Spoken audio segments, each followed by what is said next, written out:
দেশনেত্রী বেগম খালেদা জিয়া, জনাব তারেক রহমান, বিএনপি লক্ষ লক্ষ নেতা কর্মীদের ত্যাগ স্বীকার করেছে। তারা জেলে গেছে, তারা গুম খুনের শিকার হয়েছে, চাকরি হারিয়েছে, ব্যবসা হারিয়েছে, বাড়িঘর হারিয়েছে, সম্পদ হারিয়েছে, পঙ্গু হয়েছে। আজকে সেই দিন আসছে যে আমরা সেই গণতন্ত্রকে আমরা পুনরুদ্ধার করার সংগ্রাম শেষ হয় নাই।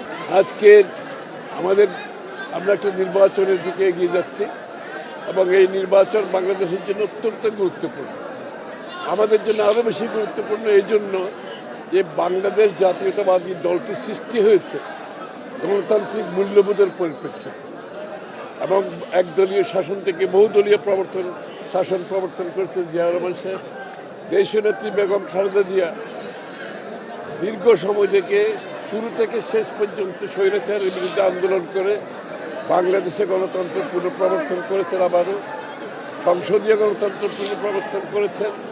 তারপর থেকে আপনার ১/১১ সেনা শাসিত সেনা চালিত স্বৈরাচার সরকারের বিরুদ্ধে উনি লড়ে দীর্ঘ সময় জেলে কাটিয়েছেন এবং তারও পরবর্তীতে আবার আরেক স্বৈরাচার ফ্যাসিস্টের বিরুদ্ধে আন্দোলন করতে গিয়ে ৬-৭ বছর জেলে কাটিয়েছেন। কিন্তু এই দলটির হৃদয়ে হচ্ছে গণতন্ত্র এবং গণতন্ত্র প্রতিষ্ঠা থেকে আজ অবধি এখন পর্যন্ত তারেক রহমান সাহেব লড়ে যাচ্ছেন গণতন্ত্রের সংগ্রামে। আগামী নির্বাচনে বাংলাদেশের মানুষের মালিকানা ফিরিয়ে দেওয়ার যে সংগ্রাম, সেটা আমরা পরিপূর্ণভাবে করার চেষ্টা করছি এবং গণতন্ত্র প্রবর্তনের মাধ্যমে বাংলাদেশের মানুষের রাজনৈতিক অধিকার ফিরিয়ে দেওয়ার সংগ্রামে আমরা লিপ্ত আছি তারেক রহমান সাহেবের নেতৃত্বে। শুধু রাজনৈতিক অধিকার নয়, তার অর্থনৈতিক অধিকার, কৃষকের অধিকার, শ্রমিকের অধিকার, ব্যবসায়ীর অধিকার, নারীর অধিকার, শিশুর অধিকার এবং সবচেয়ে বড় কথা হচ্ছে বাংলাদেশের সমস্ত ধর্ম, বর্ণ, গোষ্ঠী সকলের রাজনৈতিক, অর্থনৈতিক, সামাজিক, সাংস্কৃতিক অধিকার সুনিশ্চিত করার জন্য আমাদের এই লড়াই।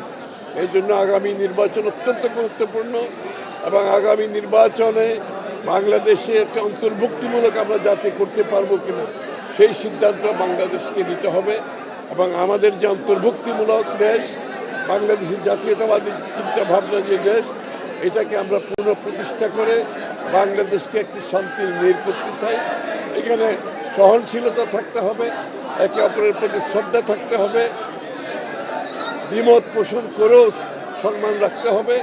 একটি নূতন রাজনৈতিক সংস্কৃতি আমরা প্রতিষ্ঠা করতে চাই বাংলাদেশ এবং আগামী দিনের যে মুক্তির সংগ্রাম, সেটা শুধু রাজনৈতিক মুক্তি নয়, মানুষের অর্থনীতির মুক্তি, তার সামাজিক অধিকারের মুক্তি, তার ভোটাধিকারের মুক্তি, আইনের শাসনের মুক্তি, প্রতিটি নাগরিকের কাছে বাংলাদেশের উন্নয়নের সফল পৌঁছে দেওয়া যে রাজনীতি, সেই রাজনীতির জন্য আমরা প্রস্তুত হয়েছি।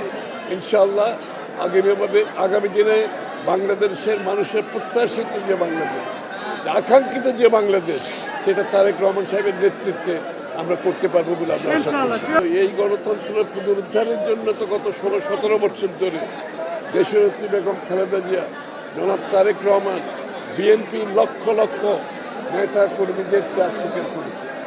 তারা জেলে গেছে, তারা গুম খুনের শিকার হয়েছে, চাকরি হারিয়েছে, ব্যবসা হারিয়েছে, বাড়িঘর হারিয়েছে, সম্পদ হারিয়েছে, পঙ্গু হয়েছে। আজকে সেই দিন আসছে যে আমরা সেই গণতন্ত্রকে আমরা পুনরুদ্ধার করার সংগ্রাম শেষ হয় নাই। এই নির্বাচনের মাধ্যমে বাংলাদেশে একটি গণতান্ত্রিক অর্ডার ফিরিয়ে আনতে হবে, একটি নির্বাচিত সংসদ থাকতে হবে, সরকার হতে হবে যারা জনগণের কাছে দায়বদ্ধ থাকবে। এটাই ছিল বাংলাদেশের মানুষের আকাঙ্ক্ষা। ইনশাআল্লাহ ফেব্রুয়ারি নির্বাচনের মাধ্যমে আমরা বিএনপি যে সংগ্রামে আছি সেটা আমরা পূরণ করতে সক্ষম হব বলে আমি মনে করি।